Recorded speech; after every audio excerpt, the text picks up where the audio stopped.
Olá, sejam todos bem-vindos novamente. Hoje eu quero estudar com vocês sobre o tema O Grande Conflito. Gênesis capítulo 1, verso 1. Primeiro capítulo da Bíblia, primeiro versículo da Bíblia. Gênesis capítulo 1, verso 1. No princípio criou Deus os céus e a terra. Vamos analisar duas palavras no original. A Bíblia no Antigo Testamento, em especial Gênesis, foi escrito na língua hebraica. E a palavra para princípio é Bereshit. Bereshit vem de uma raiz hebraica, um tronco verbal chamado rosh, que é traduzido como cabeça. Uma das melhores traduções para Gênesis capítulo 1 poderia ser: na cabeça de Deus estava os céus e a terra. Isso já vem nos mostrando que esta terra foi planejada. Ela não é um mero acaso de um acidente cósmico. Essa terra foi planejada. Você foi planejado por Deus. Então a primeira expressão aqui, na cabeça de Deus estava os céus e a terra. A segunda palavra que eu quero analisar com vocês é a palavra céus. Você já percebeu que a palavra céus encontra-se no plural? A palavra chamaim no hebraico significa que existem mais céus. A Terra, ela está no singular. Só existe um planeta Terra. Mas a palavra céu, ao encontrarmos no plural, significa que há a existência de mais céus. Vamos lá. O primeiro céu é o céu atmosférico. O segundo céu é chamado de céu sideral. E o terceiro, pastor? Vamos encontrá-lo na segunda carta de Paulo aos Coríntios, no capítulo 12, o verso 1 ao verso 4. Segunda carta de Paulo aos Coríntios, no capítulo 12, nos versos 1 ao verso 4. Paulo diz assim: foi arrebatado ao paraíso e ouviu palavras inefáveis, a quais não é lícito ao homem referir. Mas leia comigo agora a partir do verso 1.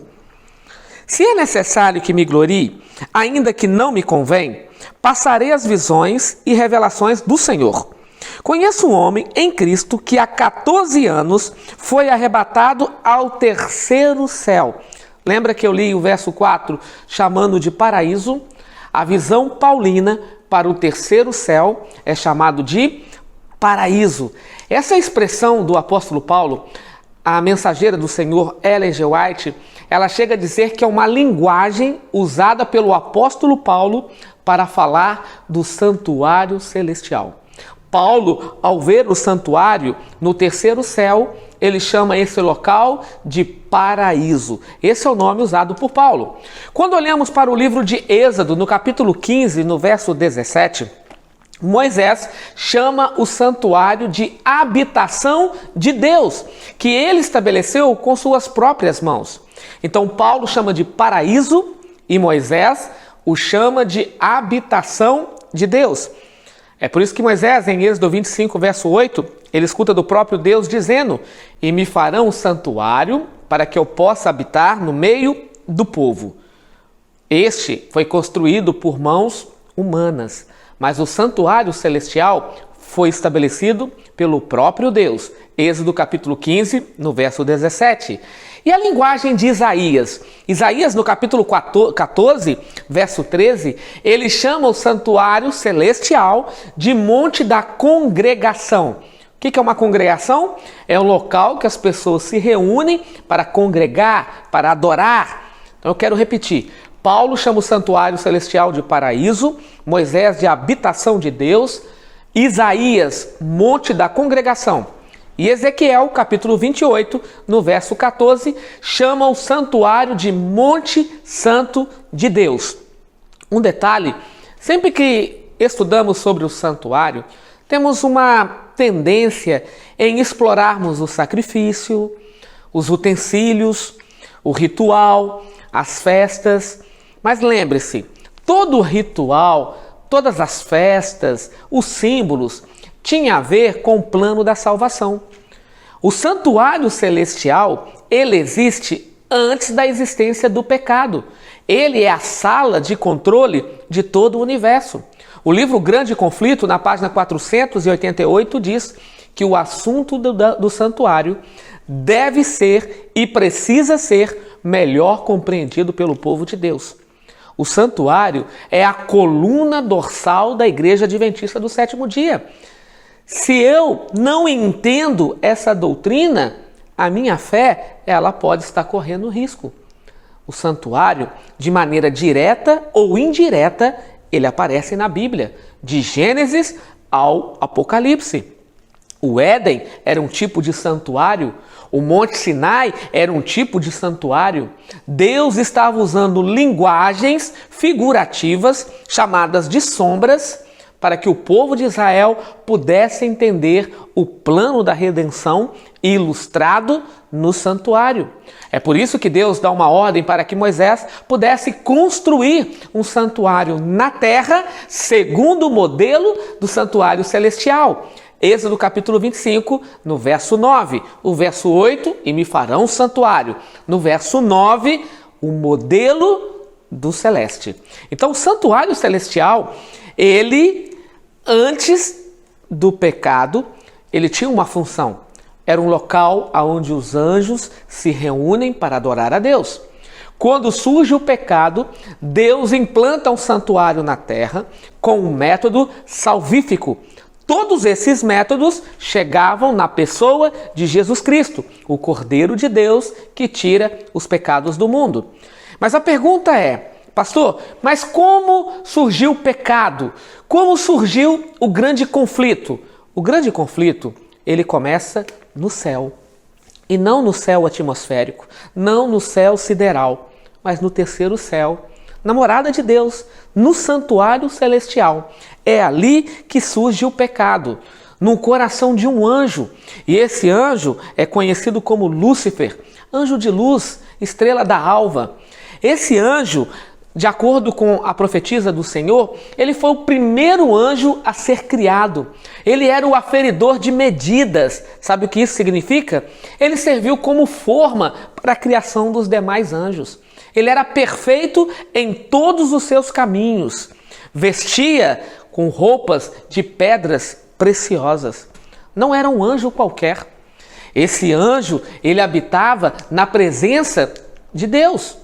Como posso dizer isso? Ezequiel capítulo 28, nos versos 12 até o verso 18, nós temos a biografia desse anjo. Como ele era, qual era a sua função, o que ele desenvolvia no céu. Veja comigo, Ezequiel capítulo 28, Antigo Testamento, a partir do verso 12. Filho do homem, levanta uma lamentação contra o rei de Tiro e diz-lhe, assim diz o Senhor Deus, tu és o sinete da perfeição, cheio de sabedoria e formosura, percebe? Não era um anjo qualquer. Estavas no Éden, jardim de Deus, de todas as pedras preciosas te cobrias. E olha quais são as pedras: sárdio, topázio, diamante, berilo, ônix, jaspe, safira, carbúnculo, esmeralda. De ouro se te fizeram os engastes e os ornamentos. Desde o dia em que foste criado, foram eles preparados. Tu eras querubim da guarda, ungido, e te estabeleci, permanecia no Monte Santo de Deus. A linguagem de Ezequiel para o santuário. No brilho das pedras andavas. Perfeito eras nos teus caminhos, desde o dia em que foste criado, até que se achou iniquidade em ti. E na multiplicação do teu comércio, se encheu o teu interior de violência, e pecaste, pelo que te lançarei profanado, fora do monte de Deus, e te farei perecer, ó querubim da guarda, em meio ao brilho das pedras. Vamos explorar um pouco agora esse texto. O texto diz que ele era querubim da guarda. Vamos usar o santuário terrestre para ilustrar o santuário celestial. Combinado? Vamos lá então. santuário terrestre era dividido em 3 partes. Você se lembra? Pátio, santo e santíssimo. O que nós temos no pátio? Nós temos o altar de sacrifício e temos uma pia, onde eles faziam ali a sua higiene, para que eles pudessem entrar no santo. O que temos no santo? A mesa com os pães da presença, o altar de incenso e temos também o candelabro. Vamos abrir a cortina? Entramos então no local santíssimo. O que tem lá dentro? Encontramos então a arca da aliança com 2 querubins e o propiciatório, um único móvel. O que temos ali? Querubim. O querubim habita onde? Na presença do Pai. No livro Grande Conflito, Patriarcas e Profetas e História da Redenção, a mensageira é bem clara em dizer que ele, Lúcifer, habitava na presença do Pai. Abaixo de Cristo, ele era o anjo mais honrado no céu. Abaixo de Cristo, ele era o anjo mais honrado no céu. Percebes que ele não era um anjo qualquer? Mas algo o incomodava. Ele percebia que Cristo entrava na presença do Pai, porque o Pai habita numa luz inacessível. Ele queria ter acesso ao Pai, ele queria participar do concílio trinitariano, ele tinha esse desejo e ele sabia que Cristo entrava e Cristo saía e o plano da criação desse planeta já estava em execução. E ele questiona: por que eu não posso participar? Por que não? E por que Cristo deve ser honrado? E ele então começa agora a criar um comércio no céu. Aí talvez você pense na palavra comércio com a mente ocidental. A expressão comércio utilizada aqui no hebraico é recular. Essa palavra significa política. Ele começou um trabalho político no céu. Essa é a expressão comércio no hebraico. E ele então vai de anjo a anjo. E ele vai colocando o seu descontentamento. Ele começa a questionar o governo de Deus, a lei de Deus. Deus é um tirano. Até então achávamos que tínhamos livre-arbítrio. Quando então Cristo é apresentado tão divino quanto o Pai, percebe que agora não tem só o Pai para adorar, temos que dobrar os nossos joelhos perante Cristo também, tem um outro governo, e ele começa a questionar, mas era pura inveja. Ele gostaria de estar no lugar de Cristo, por isso ele desejou o trono de Cristo, ele queria se assentar acima das estrelas, ele queria ser o próprio Deus. Na multiplicação do teu comércio, a palavra recular, política, essa palavra é usada 2 vezes apenas na Bíblia. Essa vez com Ezequiel, falando do plano da iniquidade no coração de Lúcifer, quando ele então começa a ter ódio, inveja, cobiça. E a segunda vez é Absalão, o filho de Davi, o rei Davi. Absalão sabia que o pai estava doente, o pai já não tinha toda aquela atenção para atender o povo de Israel, e o povo de Israel todos os dias se locomoviam para Jerusalém para ouvir conselhos do rei. O pai já estava idoso, ele já não tinha aquela disposição como antigamente. Absalão então, querendo usurpar o trono do pai, ele se dirige para os portais da cidade e bem cedo as pessoas começavam a chegar na cidade para serem atendidas pelo rei Davi. E ele dizia: meu pai está idoso, o meu pai não tem condições físicas para atendê-los. Ah, se eu fosse rei em Israel, eu resolveria o problema de vocês aqui. Ah, se eu fosse rei em Israel. Ele fez o quê? Um comércio, multiplicação do comércio. Ele estava ali criando uma política para usurpar o trono do pai. Lembram dessa história? É a mesma que acontece no céu. Satanás estava tentando usurpar o trono de Cristo. Há então um concílio no céu e ele coloca então o seu descontentamento. Há então agora de um lado Cristo e os anjos, de um outro lado Satanás e os seus anjos, porque a terça parte dos anjos acreditaram em sua mensagem. A terça parte dos anjos aceitaram tudo aquilo que Satanás falou. E há então agora um conflito no céu. Abra a Bíblia comigo em Apocalipse capítulo 12, no verso 7. O último livro da Bíblia. O capítulo 12 é o capítulo do grande conflito. Ele fala do grande conflito no céu, ele fala do grande conflito na vida de Cristo, o grande conflito contra a igreja, o grande conflito contra o remanescente. Ele é o capítulo do grande conflito. Capítulo 12, verso 17. Irou-se o dragão contra a mulher e foi pelejar contra os restantes da sua descendência, os que guardam os mandamentos de Deus e têm o testemunho de Jesus, e se pôs em pé sobre a areia do mar. Eu fiz a leitura do capítulo 12, no verso 17. Aqui nós temos o grande conflito que pregamos várias vezes, irou-se o dragão contra a igreja. Mas, amigo, ele não começa aqui. O capítulo 12, verso 7 diz assim: houve peleja no céu. Essa expressão, o verbo pelejar, a palavra grega usada aqui é a palavra polemos, do nosso português, polêmica. Houve polêmica no céu, houve um desentendimento. O primeiro conflito não é um conflito físico, é um conflito de ideias. Satanás estava colocando as suas ideias, e as suas ideias era questionar o poder de Deus. As suas ideias era questionar a autoridade de Deus, o governo de Deus. Ele queria usurpar o trono de Deus. Cristo vence apenas com o seu caráter. É assim que Cristo vence todo grande conflito, pois o próprio Cristo é a verdade. E você conhece bem o texto, mas agora aparece a segunda vez o verbo pelejar. E o texto diz que pelejaram os anjos de Satanás contra os anjos de Deus, Miguel contra o dragão. E a expressão aqui pelejaram é a palavra agora polemel. A palavra polemel significa batalha, luta, conflito, guerra.